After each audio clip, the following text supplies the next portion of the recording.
నివసించే ఈ మోడ్రన్ ఎరాలో కొన్ని పాతవి మరియు భయంకరమైన వ్యాధులు మళ్ళీ మనల్ని వెంటాడుతున్నాయి.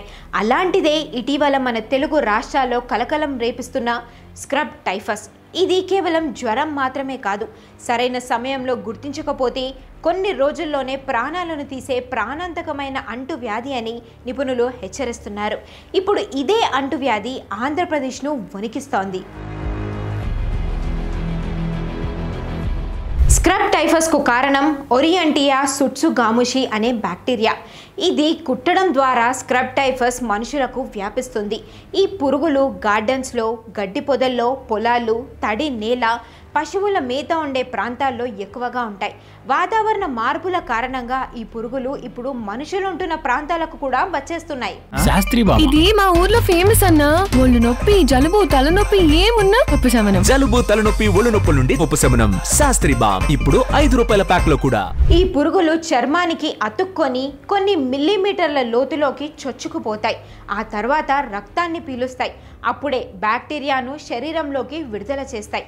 పురుగులు కుట్టిన తర్వాత లక్షణాలు కనిపించడానికి దాదాపుగా 10 నుండి 11 రోజుల సమయం పడుతుంది. అప్పటికే శరీరం లోపల ప్రమాదం మొదలైపోతుంది. ముందు వైరల్ ఫీవర్ లాగానే మొదలవుతుంది, కానీ ఈ జ్వరం ఎంతకీ తగ్గదు.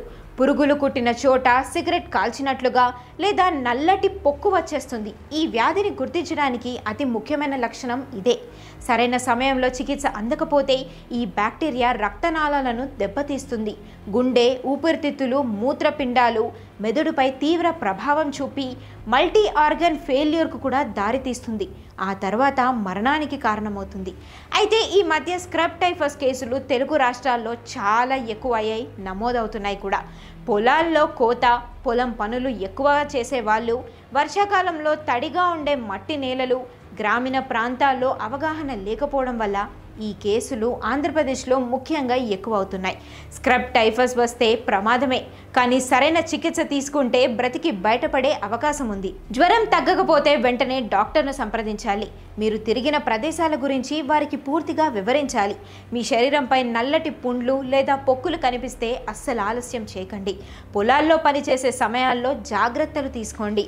షూస్, సాక్స్, ఫుల్ స్లీవ్స్ ఉన్న దుస్తులు మాత్రమే వేసుకోవాలి. మట్టిలో కూర్చోకుండా ఉండడం, అలాగే ఇంటి చుట్టుపక్కల గడ్డి పొదలుంటే వాటిని తొలగించాలి. పశువుల మేత, గడ్డి ఉండే ప్రదేశాల్లో పిల్లలని వెళ్ళనివ్వకూడదు. సరైన జాగ్రత్తలు తీసుకుంటే ఈ వ్యాధిని 80% వరకు తగ్గించవచ్చు.